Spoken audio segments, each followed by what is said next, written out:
ओम नमो भगवते वासुदेवाय। श्री भागवत महापुराण कथा का पाठ 13। अधकोशम तदा अवश्य भगवंत कर्म चोदितः एकम व्यावारक्षिजी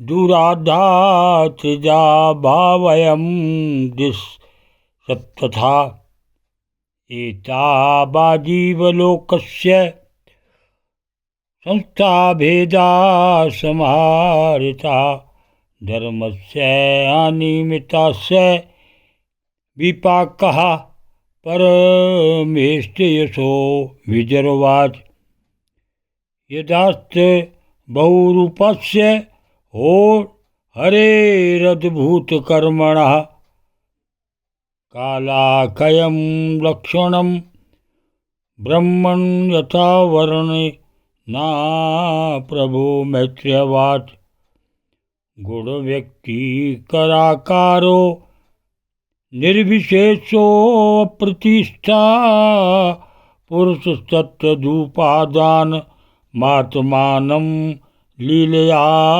सृजत विश्वं वे ब्रह्म तन्मात्रं संस्थितं विष्णुमायाय ईश्वरेण परिच्छिन्नं कालेनाव्यक्तमूर्तिना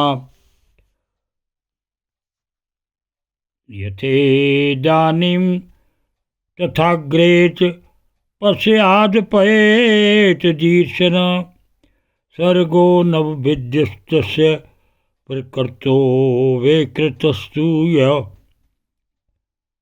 कालद्रगुणैरस्य त्रिविधा प्रति संक्रमः आद्यस्तु महत्तः सर्गो गुणवैषम्यमात्मना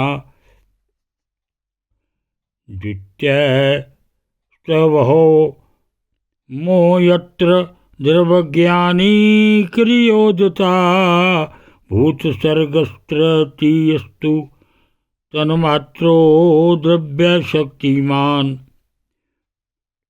चतुर्थ इंद्रिय सर्गो यस्तु ज्ञानक्रियात्मका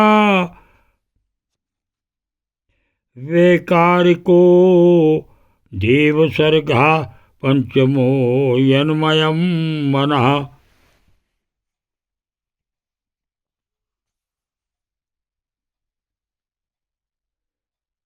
तब भगवान के द्वारा सृष्टि कार्य में नियुक्त ब्रह्मा जी ने उस कमल कोश में प्रवेश किया और उस एक के ही भू भा स्वा ये 3 भाग किए। यद्यपि वह कमल इतना बड़ा था कि उसके 14 भवन का इसमें भी अधिक लोकों के रूप में विभाग किए जा सकते थे। जीवों के भोग स्थान के रूप में इन्हीं 3 लोकों का शास्त्रों में वर्णन हुआ है। जो निष्काम कर्म करने वाले हैं उन्हें महातभाजना और सत्यलोक रूप ब्रह्मलोक की प्राप्ति होती है। विजय जी ने कहा, ब्राह्मण, आपने अद्भुत कर्मा विश्वरूप श्री हरि की जिस काल नामक शक्ति की बात कही थी, प्रभु उसका कृपा विस्तार पूर्वक वर्णन कीजिए। श्री मैत्रेय जी ने कहा, विषयों का रूपांतर बदलना ही काल का आकार है। स्वयं तो वह निर्विशेष अनादि और अनंत है। उसी को निमित्त बनाकर भगवान खेल खेल में अपने आप को ही सृष्टि के रूप में प्रकट कर देते हैं। पहले यह सारा विश्व भगवान की माया से लीन होकर ब्रह्म रूप से स्थित था। उसी को अव्यक्त मूर्ति काल के द्वारा भगवान ने पुनः पृथक रूप से प्रकट किया है। यह जगत जैसा अब है वैसे ही पहले था और भविष्य में भी वैसा ही रहेगा। इसकी सृष्टि 9 प्रकार की होती है तथा प्राकृत वैकृत भेद से एक 10वीं सृष्टि और भी है और इसका प्रलय काल द्रव्य तथा गुणों के द्वारा 3 प्रकार से होता है। अब पहले मैं 10 प्रकार की सृष्टि का वर्णन करता हूँ। पहली सृष्टि महातत्व की है।